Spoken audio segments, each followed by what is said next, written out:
கர்த்தர் இந்த மாதத்திலே நமக்கு தந்திருக்கிற மீகா தீர்க்க தரிசன புத்தகம் 7ஆம் அதிகாரம் 15வது இறைவார்த்தை விதமாய் சொல்கிறது, நீ எகிப்து தேசத்திலிருந்து புறப்பட்ட நாளில் நடந்தது போலவே உன்னை அதிசயங்களை காண பண்ணுவேன். அல்லேலூயா. சத்தமரலையே சொல்லலாமா? பிப்ரவரி மாதத்திலே நம்மோடு கூட கர்த்தர் இடைபட விரும்புகிற நல்ல வார்த்தை, நீ எகிப்து தேசத்திலே இருந்து புறப்பட்ட நாளிலே நடந்தது போலவே என்ன நடக்குமாம்? உன்னை அதிசயங்களை காண பண்ணுவேன் என்று ஆண்டவர் சொல்கிறார். இந்த நல்ல நாளிலே சபையை பார்த்து இந்த வீடியோவை பார்த்து கொண்டிருக்கிற உங்கள் யாவருக்கும் கர்த்தர் தருகிற நல்ல வார்த்தை, உங்களை அதிசயங்களை காண பண்ணுவேன் என்று ஆண்டவர் சொல்கிறார். அல்லேலூயா. எது அதிசயம் பாருங்க, இன்னைக்கு நம்ம ஒரு சாதாரண ஒரு தலைவலி மாறுறது அல்ல அதிசயம். ஒரு வயிறு வலி மாறுறது, நான் ஜபிச்சேன் எனக்கு வயிறு வலி மாறிடுச்சு, அதல்ல அதிசயம். அப்ப எது அதிசயம் பாருங்க, இயற்கைக்கும் செயற்கைக்கும் அப்பாற்பட்ட ஒரு விஷயம் நடக்கு பாருங்க, அதுதான் அதிசயம், அதுதான் அற்புதம். அல்லேலூயா. இயற்கையாவே சில விஷயங்கள் மாறிடும். சொல்லுவாங்க, உலகத்துக்குள்ள பெரியவர்கள் சொல்லுவார்கள், சளி பிடிச்சா மருந்து சாப்பிட்டா ஒரு வாரத்துல போயிடும், மருந்து சாப்பிடலைன்னா 7 நாள்ல போயிடும்பாங்க. மருந்து சாப்பிட்டா ஒரு வாரத்துல போயிடும், மருந்து சாப்பிடட்டா 7 நாள்ல போயிடும். ரெண்டும் ஒண்ணுதான். சளி அப்படியே விட்டுட்டு அது என்னவாயிரும்? தானாவே போயிடும். அதே போலதான் அது அது அல்ல அற்புதம். எனக்கு சளி பிடிச்சிருந்துச்சு, எனக்கு தலை வலிச்சிச்சு, நான் ஜெபம் பண்ணேன், எனக்கு அது நடந்துட்டு, நான் அதை அற்புதமும் அதையெல்லாம் தாண்டி இயற்கைக்கும் செயற்கைக்கும் அப்பாற்பட்ட ஒரு விஷயம் நடக்கும்.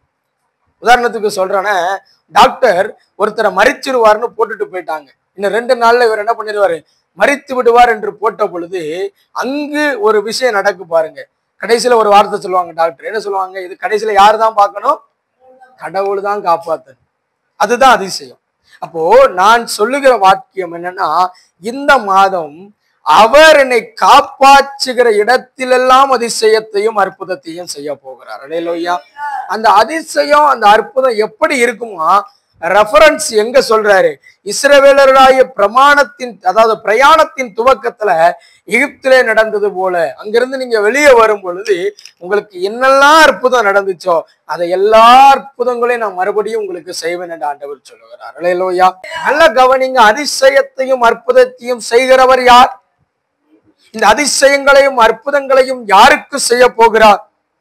இந்த அதிசயங்களும் அற்புதங்களும் யாருடைய கண்கள் காண போகிறது? நான் சொன்னது புரியுதா? இந்த அதிசயங்களை யார் செய்ய போகிறார்? இந்த அதிசயம் யாருக்கு செய்ய போகிறார்? இந்த அதிசயத்தை யாருடைய கண்கள் காணும்? அல்லேலூயா. முதலாவது இந்த அதிசயத்தை செய்கிறவர் யார்? வாசிக்கலாம். சங்கீதம் 77:14. அதிசயங்களை செய்கிற தேவன் நீரே, ஜனங்களுக்குள்ளே உம்முடைய வல்லமையை விளங்க பண்ணுகிறீர். சங்கீதம் 77:14 விதமாய் சொல்கிறது, அதிசயங்களை செய்கிறவர் யாரா? அதிசயங்களை செய்கிறவர் தேவன்னா. அப்போ என்னுடைய வாழ்க்கையில இந்த மாதம் அதிசயம் அற்புதம் நடக்கணும்னா அது தேவனாலே நடக்க வேண்டும். அல்லேலூயா. மனுஷனால் அல்ல, மனுஷனுடைய ஞானம் அல்ல, மனுஷனுடைய அறிவு அல்ல, மனுஷனுடைய சுய முயற்சி அல்ல, மனுஷனுடைய பலன் அல்ல. யாரு தான் நடத்தணுமா? தேவன் தான் நடத்தணும்.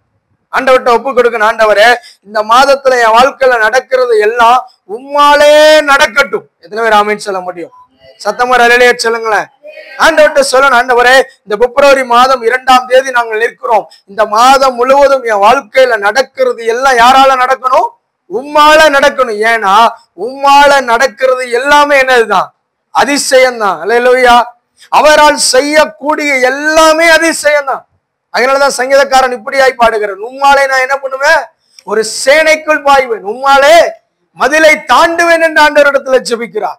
அப்போ என்னுடைய வாழ்க்கையில இந்த மாதத்துல யார் இந்த அற்புதத்தை செய்ய போறார் தெரியுமா? யார் இந்த அதிசயத்தை என் வாழ்க்கையில செய்ய போறார் தெரியுமா? நான் எதிர்பார்க்கிற என் பரம தகப்பன் எனக்கு அற்புதங்களையும் அதிசயங்களையும் செய்ய போகிறார். அல்லேலூயா. அந்த அதிசயம் அற்புதம் எப்படி இருக்கும்? அங்கு யோபு சொல்லுகிறார் 5ஆம் அதிகாரம் 9வது இறைவார்த்தை விதமாய் சொல்லப்பட்டிருக்கிறது. யோபுவின் புத்தகத்துல 5ஆம் அதிகாரம் 9வது வசனம். ஆராய்ந்து முடியாத பெரிய காரியங்களையும் எண்ணி முடியாத அதிசயங்களையும் அவர் செய்ய போகிறார். அதிசயத்தை செய்கிறவர் தேவன். அவர் என் வாழ்க்கையில எப்படிலாம் அதிசயத்தை செய்ய போறாரா, நான் யோசிக்கவே முடியாதபடி, நான் திங்க் பண்ணிருக்கவே முடியாது. அவ்வளவு பெரிய மகத்துவ அதிசயங்களை இந்த மாதம் கர்த்தர் எனக்கு செய்வார்னு சொல்றவங்க சத்தமர் அல்லேலூயா சொல்லுங்க பார்க்கலாம். அவருடைய நாமமே அதிசயம் தான். ஏசாயா 9ஆம் அதிகாரம் 6வது இறைவார்த்தை விதமாய் சொல்லி இருக்குது, அவருடைய நாமம் அதிசயம். அப்ப அவருடைய பெயரே அதிசயம்னா அவர் எப்படிங்க நம்முடைய வாழ்க்கையில் அதிசயம் செய்யாமல் இருப்பார்? அவருடைய பெயரே அதிசயம் தான். அதனாலதான் நான் சொன்னேன், ஆண்டவரே இந்த மாதம் முழுவதும் என் வாழ்க்கையில நடக்கிறது எல்லாம் உம்மாலே நடக்கட்டும் ஐயா. அல்லேலூயா. உம்மால நடந்ததுன்னா அது அதிசயமா தான் இருக்கும். அந்த அதிசயம் நான் எண்ணி பார்க்க முடியாததாக இருக்கும். அல்லேலூயா. இதுல எந்த வித சந்தேகமும் இல்லை. சொல்ற எத்தனை பேருக்கு புரியுது? அப்ப என்னுடைய வாழ்க்கையில கர்த்தர் செய்வார், ஆனால் அது அதிசயம். நான் செய்யறது இல்லை, நான் யோசிக்கிறதல்ல, நான் தீர்மானம் பண்றதல்ல. அதெல்லாம் விட்டுறணும். இந்த மாதத்துல சொல்லணும், ஆண்டவரே நீர் எனக்கு செய்யணும்.